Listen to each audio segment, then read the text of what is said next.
झूठी। अच्छा जी। हाँ, ठीक है, ठीक है। ओके, सो रात को बारिश हो गई? ठंड पड़ गई?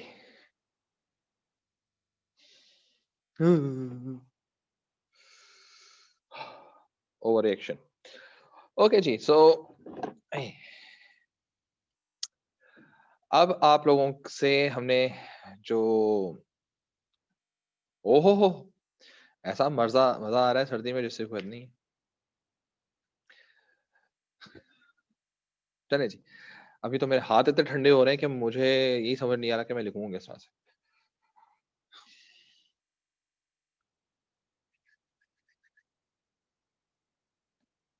ठीक है, अब एक काम करते हैं, रोमांटिक पढ़ाई में होगी, इसका लिए सैयद अली को जो है मैं एक्सक्लूसिव ज़ूम सेशन मत लिखना।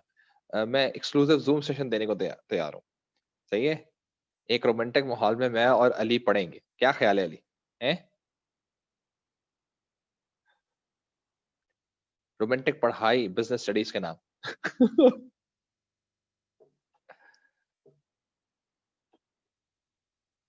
चलो जी, let's let's talk about this thing. हमने लास्ट में क्या पढ़ा था? हाँ, हमने कोऑपरेटिव्स किए थे, ठीक है? सो अब जो ये चीज़ ज़हन में रखो कि हमारे पास जो हम लोगों ने जितने भी ये टाइप्स हम लोग पढ़ रहे हैं, ये सब जो हैं ये ओरिजिनली आपके पास अ,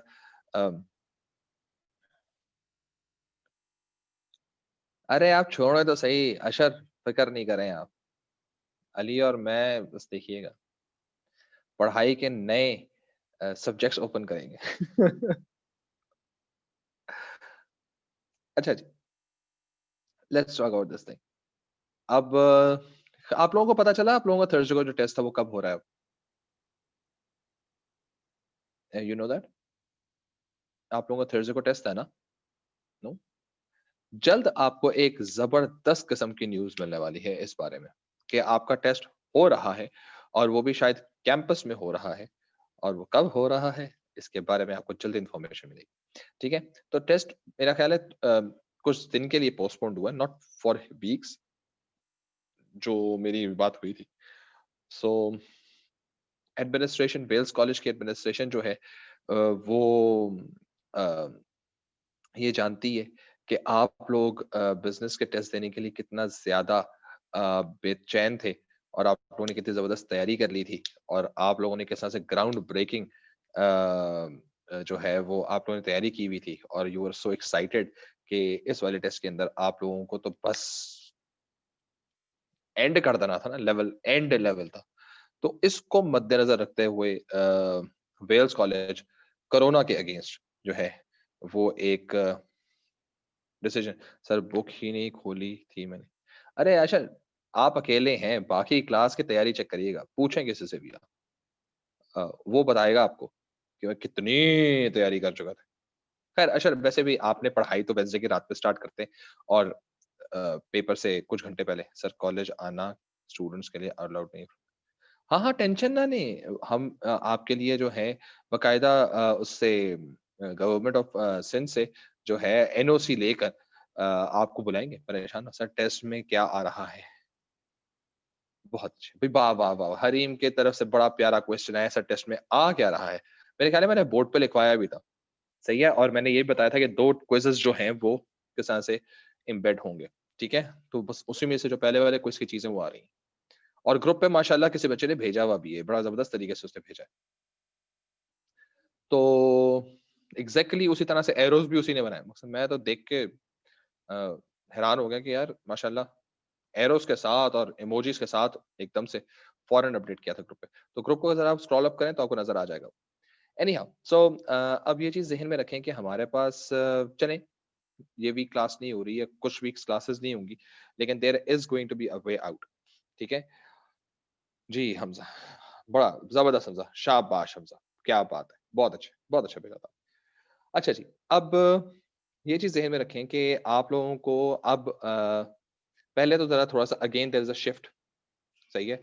shift in terms of submission of assignments, ठीक है? क्योंकि जब आप पहले हम लोग गूगल क्लासरूम पे काम कर रहे थे, ठीक है। उसके बाद हम लोगों ने सब चीजें फिजिकल करनी शुरू कर दी थी, क्लासेस में आकर आप लोग असाइनमेंट जमा करवा के मैं आपको दे रहा था। अब हमें दोबारा शिफ्ट होना पड़ेगा गूगल क्लासरूम के ऊपर, सही है, एटलीस्ट फॉर दिस मंथ। और God forbid, God forbid if it continues, so we have to stay there. तो ये ज़हन में रखें कि चीज़ें जो हैं वो हमें दोबारा ऑनलाइन की तरफ जाना है, और ऑनलाइन में अब चीज़ों को किस तरह से बनाना है, कैसे हैंडल करना है, that is going to be one big challenge. और उस चैलेंज को हमने somehow some way we have to maintain it, otherwise it's going to be one hell of a thing. ठीक है। सो अब आप लोगों का जो गूगल क्लासरूम था, जो अच्छा, अब आप सिंस उस वक्त क्लास की स्ट्रेंथ रिलेटिवली कम थी, अब क्लास की स्ट्रेंथ रिलेटिवली ज्यादा हो गई है, बढ़ गई है, 4-6 बच्चे और आ गए। तो आप में से जो कोई भी गूगल क्लासरूम के ऊपर नहीं है, वो प्लीज रजिस्टर हो जाए गूगल क्लासरूम के ऊपर। वैसे बाय द वे, इस वक्त क्लास के अंदर जो अटेंडेंस है, इसमें से कितने ऐसे स्टूडेंट्स हैं जो कि गूगल क्लासरूम के ऊपर नहीं है? Raise your hand.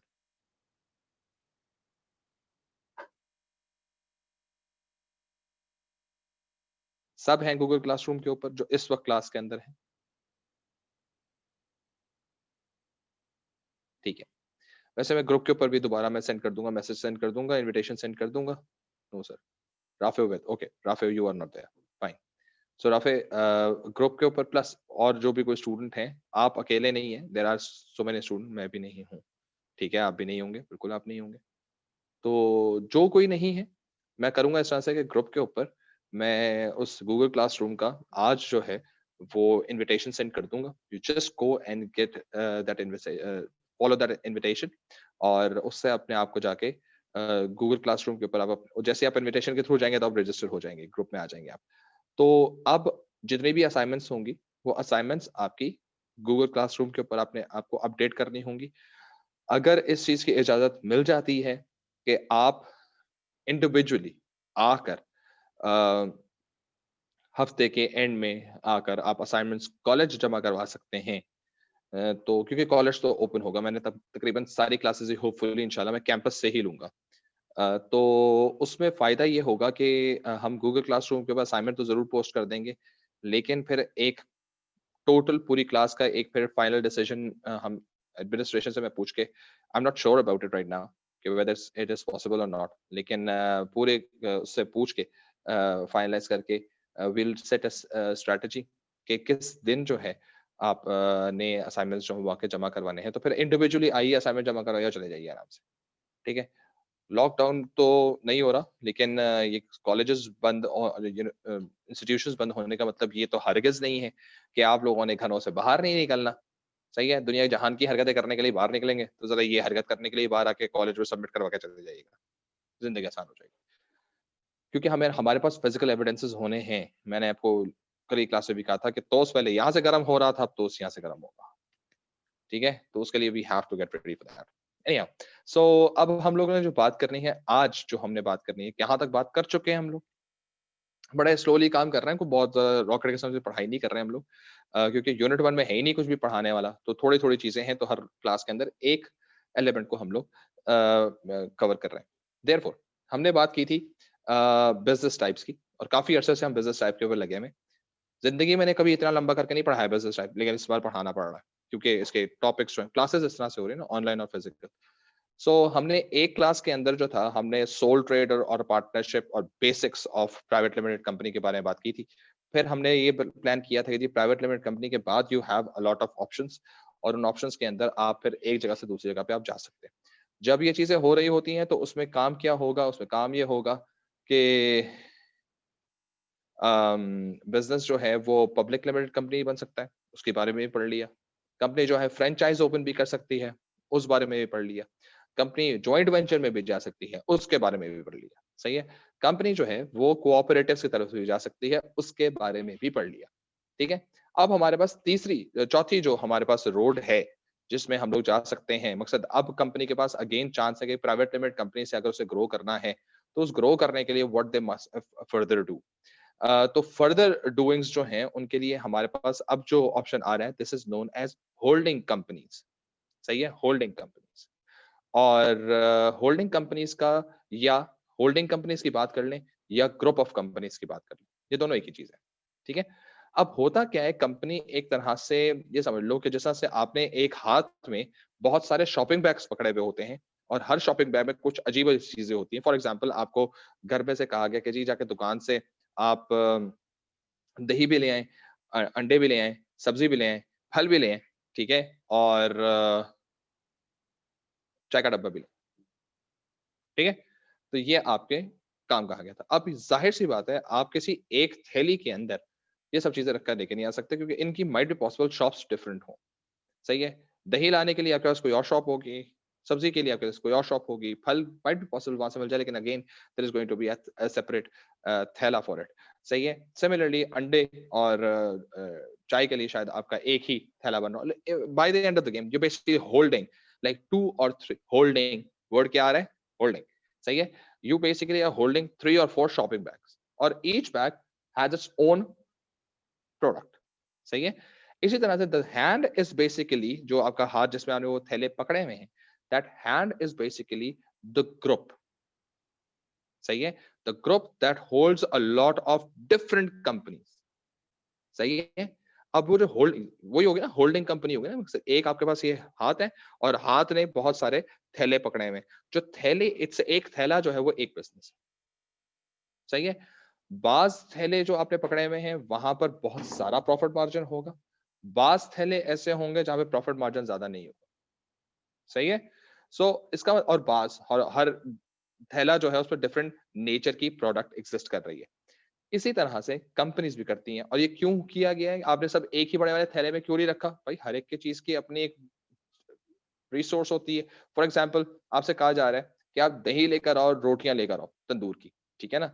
अब रोटियाँ गरम सही रखती हैं और दही जो है वो बेसिकली थोड़ा-सा ठंडा होता है। अगर आप गरम चीज़ को ठंडे के साथ रखेंगे, चीज़ खराब हो जाएगी, सिंपल। तो आप एक ही थैले के अंदर रोटियाँ गरम-गरम रोटियाँ और वो नहीं रख सकते, सही है? दही नहीं रख सकते। इसलिए आपको you have to set another separate bags for it. यही चीज़ कंपनीज़ के साथ भी होती है। ऐसा क्यों करती है? कंपनी हम लोगों ने एक चीज़ पढ़ी थी रिस्क बेयरिंग इकोनॉमीज़।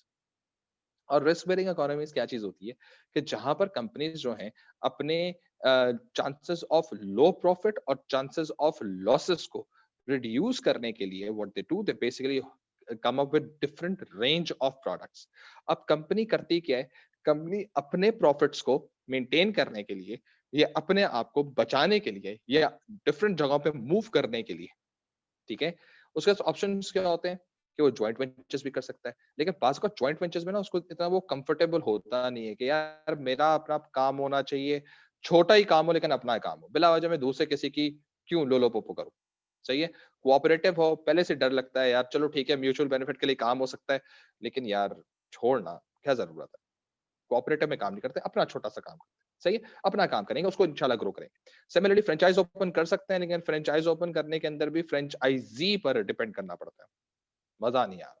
अच्छा पब्लिक लिमिटेड कंपनी बन सकते हैं, ये बहुत बड़ी कंपनी होती है यार, बड़े उसके शशके होते हैं, बड़े उसके वो मसले होते हैं, होती बड़ी है, बड़ा मज़ा आता है, लेकिन उसके उसके अपने बड़े झंझट होते हैं, इसलिए मैं नहीं जा रहा। देयरफॉर क्या करेंगी कंपनी? कंपनी छोटी-छोटी छोटी कंपनियाँ यानी हो सकता है कि different partnership businesses, different sole trader businesses, different not sole trader business, partnership businesses, different private limited companies, इक्का दुक्का public limited company, not all public limited companies, ठीक है? ऐसा ऐसे करके ना ग्रुप एक बहुत सारी कंपनीज का एक होल्डिंग बना लेते हैं, सही है? कि हम हमारी होल्डिंग उस पब्लिक लिमिटेड कंपनी के अंदर भी है, हमारी होल्डिंग जो है, होल्डिंग का मतलब क्या है? शेयर, सही है?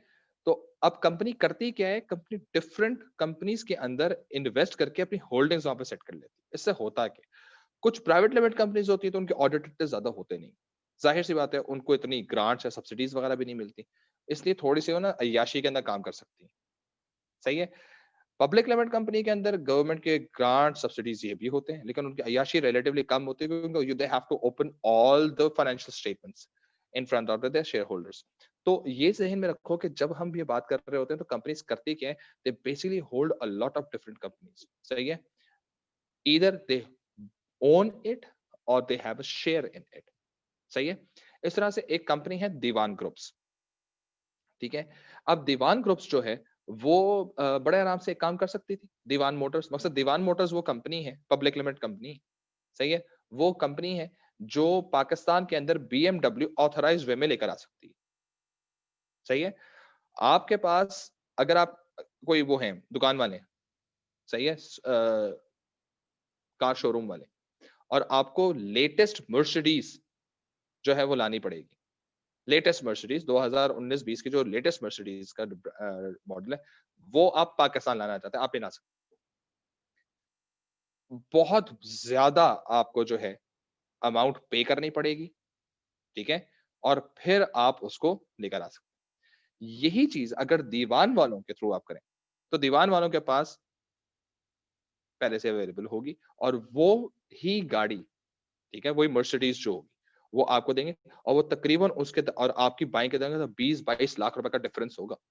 इवन इस पे दीवान मोटर्स ने अपना प्रॉफिट, सुपर किस्म का प्रॉफिट भी रखा हुआ होगा, लेकिन स्टिल 20 से 22 लाख पर मर्सिडीज के ऊपर जो है वो कॉस्ट का डिफरेंस आएगा अगर आप खुद से मंगवाएंगे और आप जाके दीवान से तकरीबन होगी तो 2-2.5 करोड़ रुपए की, लेकिन उस 2-2.5 करोड़ रुपए में भी तकरीबन 20-22 लाख रुपए कम होंगे अगर आप खुद से मंगवाते हैं। This is basically the issue.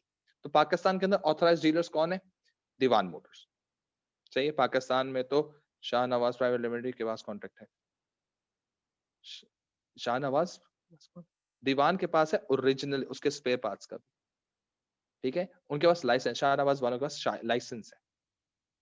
सही है? So they can sell, officially they can sell, ठीक है? लेकिन हु बेसिकली इंपोर्ट्स? BMW का दीवान के पास है। हाँ, BMW, सॉरी, मैं आई से Mercedes, BMW, extremely sorry, BMW। तो BMW का जो है, ये सारी बात BMW के लिए थी, मर्सिडीज के लिए नहीं थी, I take my words back. तो अब BMW के लिए अगर आपने काम किया तो this is basically Dewan groups का एक एक कंपनी है, दीवान मोटर्स। BMW वही पाकिस्तान लेकर आएगा। चाहते तो इसमें बहुत रह सकते थे आराम से, लेकिन नहीं, उन्होंने कहा हम एक काम करते हैं, हम शुगर में भी जाएंगे, दीवान शुगर मिल्स, चीनी बनाएंगे, ठीक है? उसके बाद उन्होंने कहा नहीं, ये सिर्फ काम नहीं करना, हम इसके कपड़े के धागे में भी जाएंगे, फाइबर में जाएंगे। सही है? दीवान फाइबर। फिर उन्होंने कहा यार, जब धागा ही बनाना है तो कपड़ा ही बनाना है, दीवान टेक्सटाइल। समझ आ गई? यार एक काम करते हैं, हम लोग जो हैं वो सीमेंट में भी चलते हैं, दीवान सीमेंट, ठीक है? यार इन सब कंपनीज की एसेट की इंश्योरेंस भी तो चाहिए, तो मैं किसी दूसरी इंश्योरेंस कंपनी को क्यों करूं? अपनी इंश्योरेंस कंपनी खोल लेता हूं, दीवान इंश्योरेंस, लेकिन वो प्राइवेट लिमिटेड कंपनी। समझ आई? फाइबर, टेक्सटाइल, मोटर्स, शुगर, ये चारों कंपनीज क्या है? एक ही ग्रुप की, ठीक है? और एक ही ग्रुप के अंदर ये चारों के चारों क्या है? पब्लिक लिमिटेड कंपनी, मतलब बड़े लेवल पे खेल रहे हैं। हर एक का शेयर स्टॉक एक्सचेंज में अवेलेबल। अच्छा करता बुरा करता बात की कहानी है, लेकिन हर एक का शेयर करता है। सही है? और इसी तरह से फिर आपका जो है, ये मैं अहमद, नेक्स्ट एग्जांपल में लकी लकी ग्रुप की है, ठीक है? और इसी तरह से फिर उन्होंने क्या कहा? उन्होंने कहा इन सब के एसेट्स को भी तो मेंटेन करना है ना। कहाँ पर मेंटेन करोगे? एसेट कहाँ रखोगे? इंश्योर कहाँ से करवाओगे? अपनी कंपनी से इंश्योर करवा लेते। लेकिन उसको उन्होंने प्राइवेट लिमिटेड कंपनी में रहने दिया, उसको पब्लिक में कन्वर्ट नहीं किया, ठीक है? इसी तरह से अगर हम लकी सीमेंट की बात करते हैं, तो लकी वाले जो थे वो सीमेंट में काम करते थे। सही, लकी सीमेंट बड़ा मशहूर है। अब लकी सीमेंट वालों ने कहा कि जी हम लकी फूड्स पे आते हैं, तो लकी वाले फूड्स में भी आ गए। सही है? लकी वालों का सीमेंट है, ठीक है? लकी वालों का लकी वन मॉल है, ठीक है? इस तरह से वो मोटरवे के ऊपर कुछ, पंजाब साइड पे मोटरवे के ऊपर lucky textile, exactly, lucky textiles भी है। सही है? और बिल्कुल इसी तरह से आपके पास मोटरवे के ऊपर उन्होंने कुछ जो है वो कमर्शियल्स भी ओपन करना शुरू कर दी। तो पॉइंट क्या है? हम क्यों कर रहे हैं भई ऐसे? सही है? लकी वन मॉल भी नहीं गई, लकी वन मॉल भी नहीं, ठीक है ना? तो अब पॉइंट इस तरह से है कि जब आप बिज़नेसेस, और ये बड़े बिज़नेसेस हैं, यूनिस टेक्सटाइल्स की अगर आप बात करें, पागल हो जाएँगे यूनिस टेक्सटाइल्स की अगर आप देखें तो, ठीक है ना? तो ये चीज़ें होती हैं, जैसे एक कंपनी एचआरएल के नाम से, सही है? हबीब रफ़ीक ग्रुप, सही है? हबीब रफ़ीक लिमिटेड। ये कौन है जी? पाकिस्तान का नंबर 1 कॉन्ट्रैक्टर है ये, सही है? ये मोटरवेज़, बहरिया टाउन, डीएचए, ये इस तरह की चीज़ें बनाता है, ठीक है? तो उसे बनाता ही वो हल्की चीज़ तो बनाता ही नहीं ना। इसने क्या किया? अपनी एक सोसाइटी ओपन की इस्लामाबाद के अंदर। खुद ही ने अपनी सोसाइटी ओपन कर दी। मकसद उस सोसाइटी के बारे में कहा जा रहा है कि ये शहर के अंदर एक और शहर, मगर it's going to be somehow little bit bigger than Bahria town, सही है? बहरिया टाउन जो कराची वाला जो है उससे बड़ा एरिया उनके पास है, तो शहर के अंदर विद इन शहर उन्होंने लिए और उसमें क्या किया, उन्होंने अपने छोटी छोटी कंपनीज उन्होंने लॉन्च कर दी। एक को कह दिया तुमने भाई विलास बनाने, दूसरे को तुमने कमर्शियल हाई राइज कमर्शियल्स बनाने, तीसरे को कहा तुम लोगों ने जो है रोड्स बनानी, और हर एक की अलग कंपनी दी। कुछ कंपनियों का सर उन्होंने कहा यार हम तो खुद से कुछ कर नहीं सकते, बाहर की कंपनी बुलाई, यार तुम जरा गोल्फ कोर्स बना दोगे मेरे साथ, ज्वाइंट वेंचर में गोल्फ कोर्स बनवा दिया। सही है। उसके बाद एक और कंपनी को बोला यार आप एक काम करें, वो यहाँ पर एक डैम है, चहान डैम है, उसी उसी सोसाइटी का डैम है, उसे इतनी बड़ी सोसाइटी ली है उन्होंने कि उसके अंदर डैम है पूरा का पूरा, नहर, रिवर है, से नेचुरल चहान डैम। यार इसके हाई राइज जरा बिल्डिंग्स बनाना, जॉइंट वेंचर काम करते हैं, हम तुम्हें अपने रिसोर्सेज देंगे, तुम अपना आइडियाज दो, एक मिलकर हम लोग काम करते हैं। So what they did, they basically held a lot of different plans. Similarly अगर हम होल्डिंग कंपनीज की एक और एग्जांपल लें तो Lakson group, Lakhani and sons, ठीक है। Lakhani and sons have the sole license of McDonald's Pakistan. मतलब पाकिस्तान के अंदर किसी ने फ्रेंचाइज ओपन करनी है तो उसको Lakhani and sons Lakson groups के पास जाना पड़ेगा दुकान खोलने के लिए, ठीक है। और वो आगे रॉयल्टी पे करेगा मैकडॉनल्ड्स इंटरनेशनल को, ठीक है। मैकडॉनल्ड्स उनका एक प्रोडक्ट है, सही है। लेक्सन टबैको उनका एक ग्रुप था, सही कंपनी थी, लेकिन उन्होंने बेच दी, मजा नहीं आया, तफरी नहीं आ रही, ठीक है। उसके बाद वो फिलिप मॉरिस को बेच दी, सही है। उसके बाद इनके पास लेक्सन ग्रुप के पास एक कंपनी है जो कागजों को, पेपर को, बोर्ड को काटती है, बनाती है, century papers public limited company, ठीक है। उसके बाद इनके पास प्रिंटिंग वो है, बिजनेस है, मेरिट पैकेजेस, ये भी पब्लिक लिमिटेड कंपनी है। फिर उसके बाद कोलगेट पाकिस्तान इनके पास है, उनके पमोलिव पाकिस्तान इनके पास है, ठीक है। तो कंपनियां खेलती हैं, बड़े लेवल पे खेलती हैं। जैसे एक वॉल्स वाले डिफरेंट आइसक्रीम्स निकाले खुश होते हैं ना, ये कंपनियां डिफरेंट कंपनीज ओपन कर रहे खुश, कंपनी कंपनी ओपन करती है, ठीक है। तो ये चीज होती है। इससे होता क्या है, होल्डिंग कंपनीज का सबसे बड़ा फायदा जो है वो ये कि इससे कंपनी का रिस्क डाइवर्स होता है, एज आई सेड। और इस रिस्क डाइवर्स होने से होता क्या है कि कंपनीज को किसी एक जगह पर अपने डिपेंडेंस शो नहीं करनी पड़ती। दीवान वाले गाड़ी बेच के पैसे कमा लेंगे, कभी चीनी बेच के पैसे कमा लेंगे, कभी कपड़ा बेच के पैसे कमा लेंगे। अब कपड़ा तो खुद बनाएंगे, वो फाइबर जो है वो अपने कपड़े के लिए भी इस्तेमाल होता है, वो डिफरेंट और टेक्सटाइल इंडस्ट्रीज के पास भी जाता है। अच्छा, उन्होंने अभी कुछ दिनों पहले, कुछ दिनों का बात ये कहते हुए, एक लास्ट गवर्नमेंट में they basically have signed, they have basically filed documents to have their independent power production, सही है। यानी वो अपना पावर हाउस बनाना चाह रहे हैं, अपना पावर हाउस में से अपनी बिजली खुद बनाओ, सही है।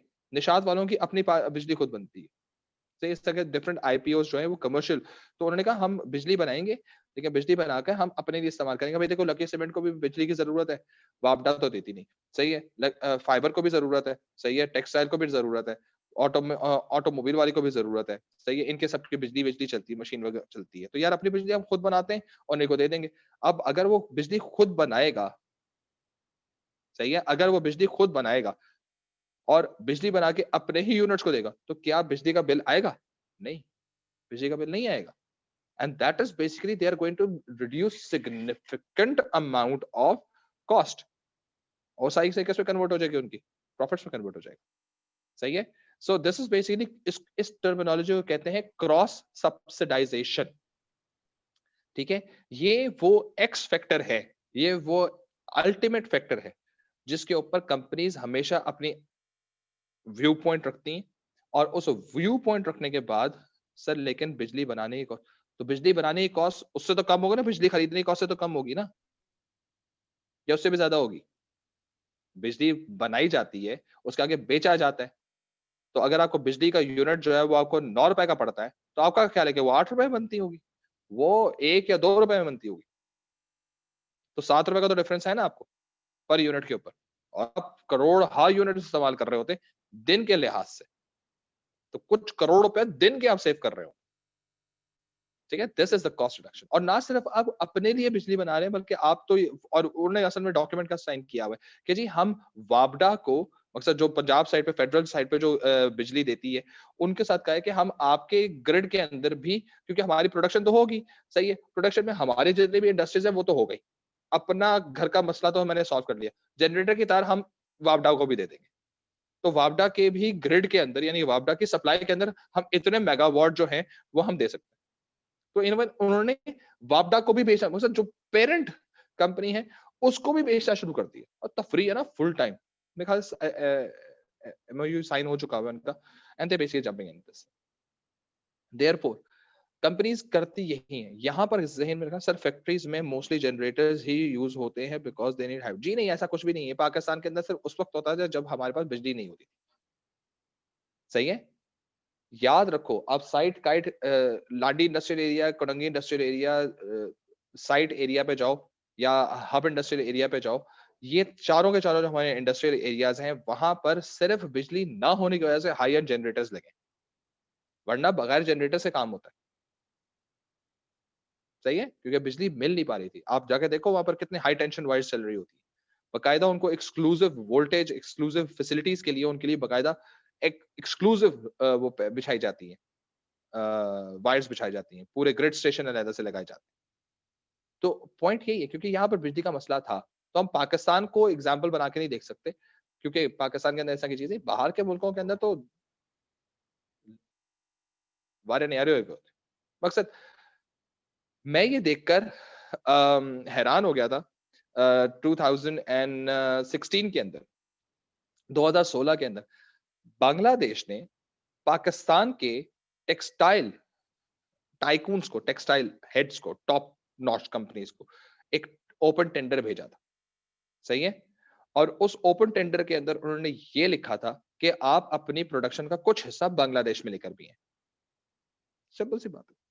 और उस पे उनके जो स्टेटमेंट थी, यानी कि वो जो उन्होंने कहा था ना कि why you should come to Bangladesh, उस पे उन्होंने लिखा था 24/7 इलेक्ट्रिसिटी। सही है, 24/7 इलेक्ट्रिसिटी, ये बात की थी उन्होंने।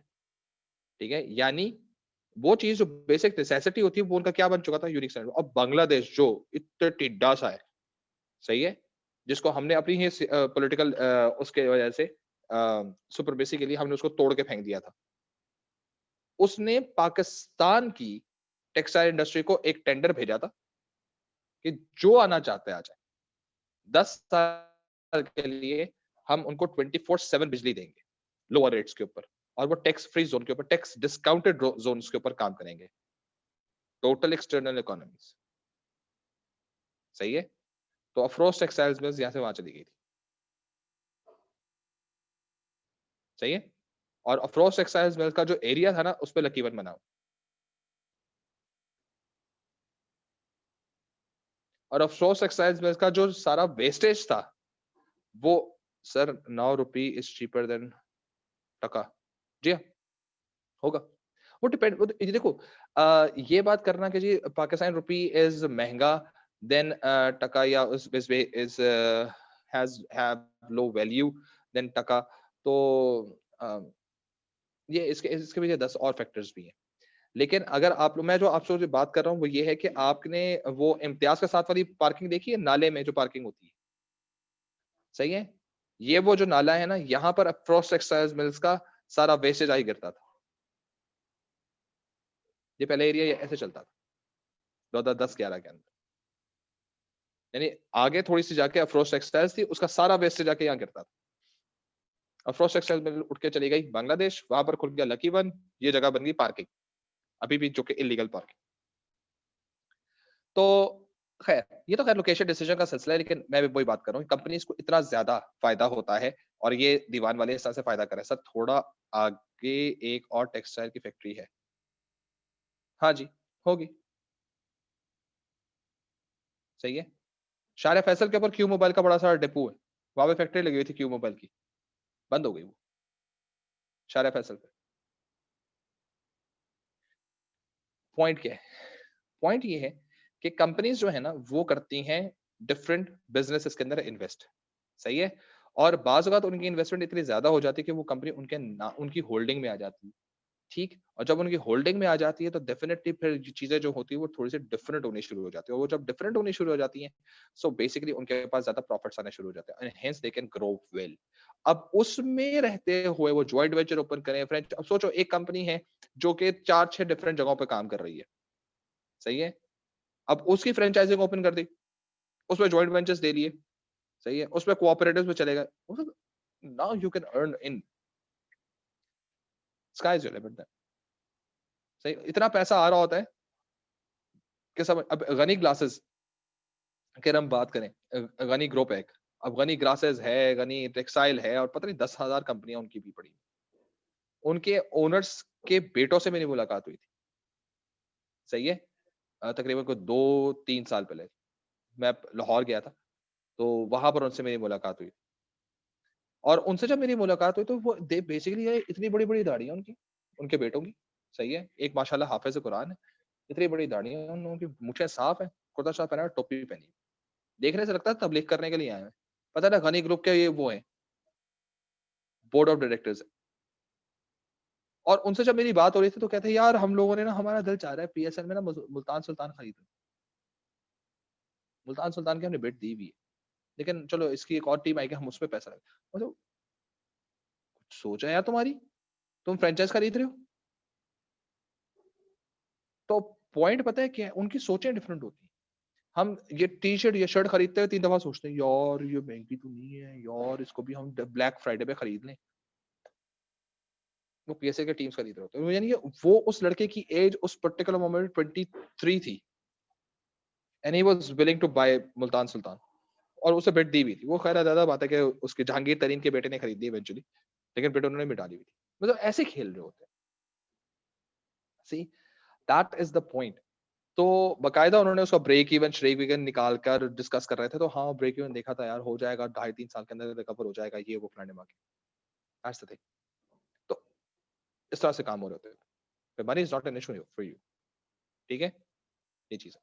खैर, तो अब हमने करना है इस तरह से कि अभी तो हम लोगों ने जो बात की है that is basically about the holding companies और होल्डिंग कंपनीज़ के अब हम लोग कुछ फ़ायदे और नुकसानात लिख लेते हैं, उससे कुछ बातें लिख लेते हैं, ताकि हमारी ये चीज़ जो है ये होल्डिंग कंपनीज़ वाली भी खत्म हो जाए। फिर हम लोगों ने जो कल हम लोगों ने जो बात करनी है we are going to talk about family business. ताकि बिज़नेस की ना सारी बातें, हर तरह का बिज़नेस हम डिस्कस कर लें, कि जी फैमिली बिज़नेस भी एक होता है। मामू चाचा ताए मिलके बैठ गए, आया बिज़नेस खोल। उसके क्या फ़ायदे होते हैं, क्या नुकसानात होते हैं, वो बात करें। ठीक है? तो अभी हम लोगों ने क्या बात करनी है in terms of holding business. Fine ji.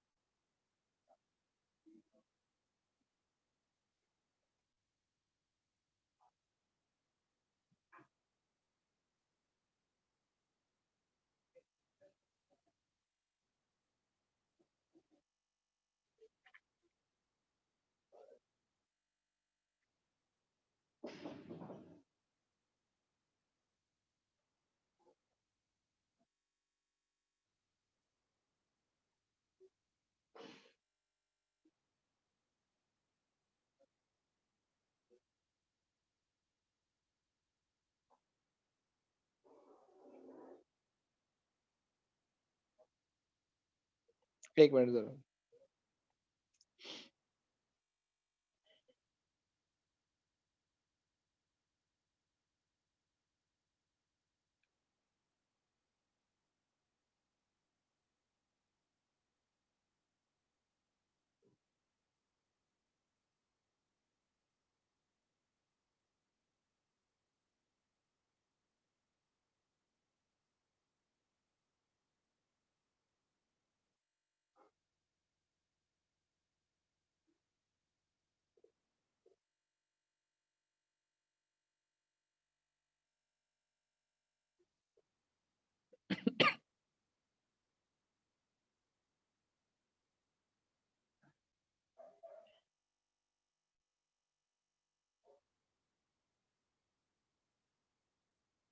Okay.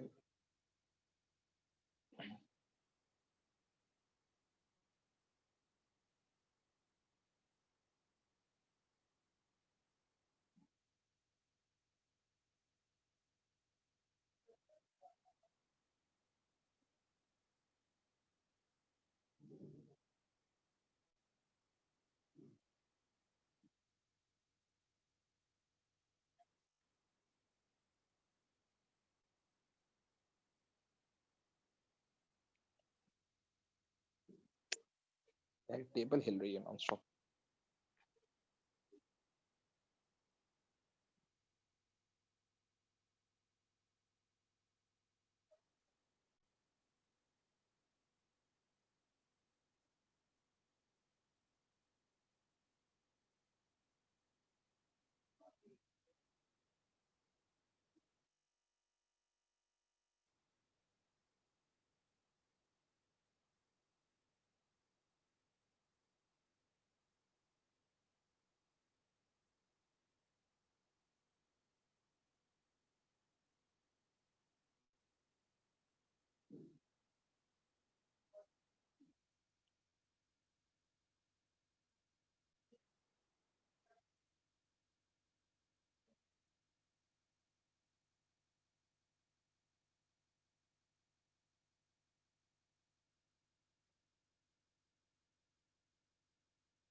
ठीक है, ये वो कंपनीज होती है जिनका बिजनेस में उस जगह पे स्टॉक होता है, और क्योंकि उनका बेसिकली 51% के ऊपर उनकी होल्डिंग्स हो चुकी होती हैं, देयरफॉर ये ओन भी कर चुके होते हैं, लेकिन ये आमतौर पे इन्वेस्ट कर करके उसमें होल्डिंग्स लेकर आ रहे होते हैं। ठीक है, अच्छा, अब अगर ये देखा जाए तो बिजनेस के अंदर हमारे पास क्या क्या हमारे पास जो इसके एडवांटेजेस हो सकते हैं, और हमारे पास इसके साथ साथ क्या क्या चीजें जो हैं वो हम लोग इसके साथ अटैच कर सकते हैं, वो जरा हम बात कर लेते हैं।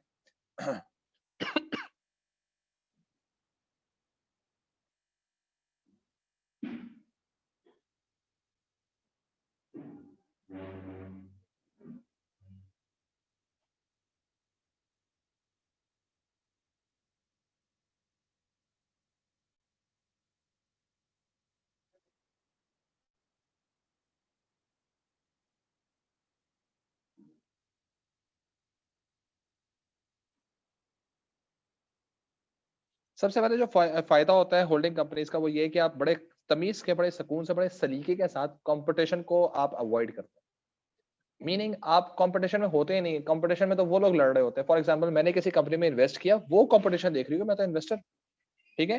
तो वारे न्यारे, ठीक है?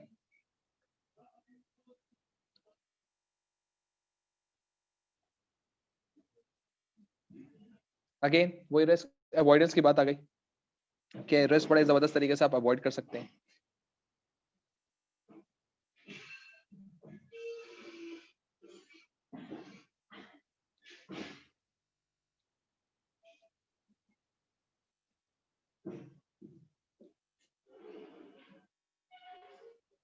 एक्स्ट्राऑर्डिनरी आपके पास इकोनॉमी ऑफ स्केल हासिल हो रही होती हैं।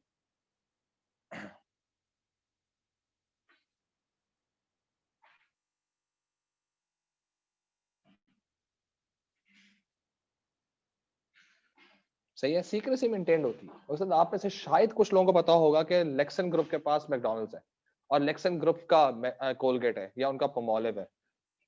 बताने की जरूरत भी नहीं है, क्योंकि वो आराम से कमा रहे हैं, मतलब मुझे ढिंडोरा पीटने की जरूरत क्या है। ठीक है, बिल्कुल इसी तरह से हमारे पास जो बिजनेसेस होते हैं, जो होल्डिंग कंपनीज होती हैं, उनके कुछ डिसएडवांटेजेस भी होते हैं। हम डिसएडवांटेजेस भी यहीं पर लिखते हैं।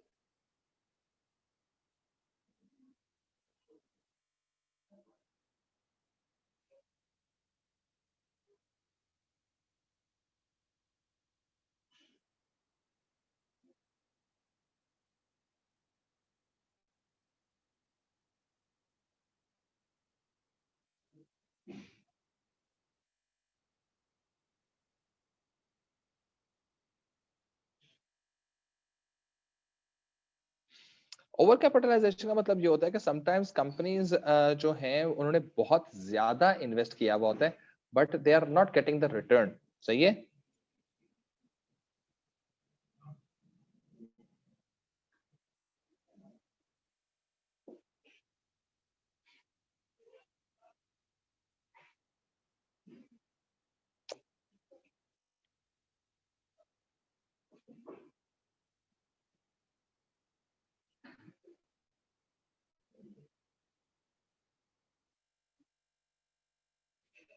ठीक है। तो जब आपकी फर्म्स जो है वो बहुत ज्यादा इन्वेस्ट कर देती हैं लेकिन उस पर उतना रिटर्न नहीं मिल पाता, क्योंकि हर एक होल्डिंग कंपनी जो जो आपकी सब्सिडरी कंपनी होती है उसकी अपनी ग्रोथ होती है। तो आपने इन्वेस्ट तो कर दिया, अच्छी बात है, लेकिन eventually it turn out to be like थोड़ी सी अजीब सी चीज के ऊपर आपको उतना रिजल्ट मिल नहीं रहा होता एट टाइम्स। जो होल्डिंग कंपनीज है they basically miss use their power. ठीक है, आपको पता है नहीं उस इंडस्ट्री का, और आपने बिला वजह में जा जाके, क्योंकि आप बोर्ड में बैठे हुए होते हैं, you are the major investor, पैसा बोलता वाली कहानी है, तो आपने जा जाके उनको बोलना शुरू कर दिया जो ओरिजिनली जो है वो अ, उस कंपनी को शायद इतना अच्छा डिसीजंस नहीं दे पाएगी। ठीक है, अच्छा, एट टाइम्स कंपनी जैसे वहां पे सीक्रेसी आ जाती है ना, वैसे सीक्रेट मोनोपोलीज भी बन जाती है। यानी मैंने हर एक पावर फर्म के अंदर इन्वेस्ट करके रख दिया, सही है, और over a period of time मैंने ऐसे काम कर दिया कि 4 या 5 पावर प्रोड्यूसिंग कंपनीज हैं, सही है, हर एक के अंदर मैंने 20-20% शेयर लेके बैठ गया उसके। अब उससे होगा ये कि अब मैं हर पावर इंडस्ट्री के हर पावर उसके कंपनी के बोर्ड का पार्ट हूँ, और वहां पर मैंने एक तरह से हर एक की बात मुझे हर एक जगह पे पता है। तो मैं तो सीक्रेट मोनोपोली बना के बैठा हूँ और किसी को पता भी नहीं है, सही है। सो this is basic kind of a thing जो शायद जो है वो एक काफी डेंजरस चीज हो जाती है, सही है। नंबर 4 जो इसमें इंपॉर्टेंट चीज होती है आमतौर पे, क्योंकि आप जिस वक्त वो कर रहे होते हैं, रिस्क डाइवर्स कर रहे होते हैं, तो उस रिस्क डाइवर्स करने का सबसे बड़ा जो पॉइंट होता है वो होता है क्रॉस सब्सिडाइजेशन, जो मैंने बात भी की है। अब आप करते क्या है कि आप क्योंकि डिफरेंट उसमें होते हैं, इंडस्ट्रीज में होते हैं, तो उससे होता क्या है कि आपके पास हर महीने या हर कुछ अरसे के बाद आपको जो है वो सब्सिडीज की एक न्यूज आती रहती है, फलाने में सब्सिडी मिल गई, फलाने में सब्सिडी मिल गई, फलाने में सब्सिडी मिल गई। और हर कंपनी में जहां भी कहीं इंडस्ट्री में सब्सिडी मिल रही होती है, उस जगह पर आपकी एक होल्डिंग कंपनी पहले से एग्जिस्ट कर रही होती है, मीनिंग हर दफा ही आपको कोई ना कोई फायदा मिलता है, तो फिर आप उसको एक्सप्लॉइट करना शुरू कर देते हैं, सही है, उसको मिस यूज करना शुरू कर देते हैं। सो जहां बात रही इस चीज की चीजें जो देखो, हर चीज के अपने प्रोज एंड कॉन्स तो होते हैं, हर चीज अच्छी नजर भी आती है, और हर चीज जो अच्छी होती है वो ओरिजिनली सोना नहीं होती, ठीक है, और हमेशा सिर्फ सोना ही महंगा नहीं बिकता। अ, अ, बहुत सारी चीजें ऐसी हैं जो इससे भी ज्यादा महंगी बिक सकती हैं। तो पॉइंट यही है कि कंपनीज मस्ट कंसर्न कि आपके पास कितना पैसा है, किस तरह से पैसा मैनेज किया जा सकता है, अगेन दिस अ वे। तो अब वही बात दोबारा आ रही है कि हमारे पास जब हम एज प्राइवेट लिमिटेड कंपनी में एग्जिस्ट कर रहे होते हैं, तो हमारे पास we basically have a lot of ways. We basically can go for public limited company, we can go for a franchise, we can go for joint venture, we can go for क्या नाम है ऐसा cooperative, and even we can go for holding company, सही है। तो यहाँ पर ये जहन में रखो कि जब ये चीजें हो रही होती हैं, तो उसमें इंपॉर्टेंट चीज क्या है कि अगर आपके पास ये एक कंपनी हमारे पास प्राइवेट लिमिटेड आ रही है, ठीक है, ये प्राइवेट लिमिटेड कंपनी आ रही है, तो इस प्राइवेट लिमिटेड कंपनी के पास अब यहाँ पर पीएलसी बनने का चांस भी है, यहाँ पर उसके पास जॉइंट वेंचर का चांस भी है, यहाँ पर उसके पास फ्रेंचाइज का चांस भी है, ठीक है, यहाँ पर उसके पास कोऑपरेटिव का चांस भी है, ठीक है, यहाँ पर उसके पास होल्डिंग कंपनी का चांस भी है। तो ये ओरिजिनली उस कंपनी की ओवरऑल ग्रोथ होनी शुरू हो गई। टेडा! और होल्डिंग कंपनी से आप ये कनेक्शन ऐसे भी जा सकते हैं, यहाँ पर भी जा सकता है, इससे कनेक्शन जो है वो यहाँ पर भी जा सकता है, इससे कनेक्शन जो है वो शायद यहाँ पर भी जा सकता है, इससे कनेक्शन जो है वो शायद यहाँ पर भी जा सकता है। तो there are so many ways you can just play with it, ठीक है। तो अगेन अगर हम बात करें इन टर्म्स ऑफ बिजनेस के लिहाज से, तो जरूरी नहीं है इसके हमारे पास सिर्फ एक ही तरीका हो कि जी हमने पब्लिक लिमिटेड या प्राइवेट लिमिटेड कंपनी बन के बैठना है, कंपनियां लंबी खेलती हैं। So this is all your business growth. ये हमारा अब नेक्स्ट टॉपिक होगा, फैमिली बिजनेस के बाद this is going to be our next topic, ठीक है। सो कल की क्लास हमारी इस वीक की आखिरी क्लास होगी, और उसके बाद फिर हम दोबारा ऑनलाइन पढ़ते रहेंगे काफी दिनों तक। तो नेक्स्ट क्लास के अंदर हम लोग इसका जो फैमिली बिजनेस का मसला है वो भी रिजॉल्व कर देंगे। फिर हमारे पास 2 3 छोटे टॉपिक्स रह जाएंगे। एक हमारे पास बिजनेस ग्रोथ का टॉपिक है, एक हमारे पास एथिक्स का टॉपिक है, एक हमारा सॉरी मिशन विजन का टॉपिक है, और एक हमारे पास है मेजरिंग द साइज। ये 3 टॉपिक्स हमारे पास रह जाएंगे, फिर हमारा यूनिट 1 भी खत्म हो जाएगा। टाडा! ठीक है जी। सो एंजॉय करें। ठीक है जी, तो जाएं, एंजॉय करें, हैव फन। ठीक है, टाटा।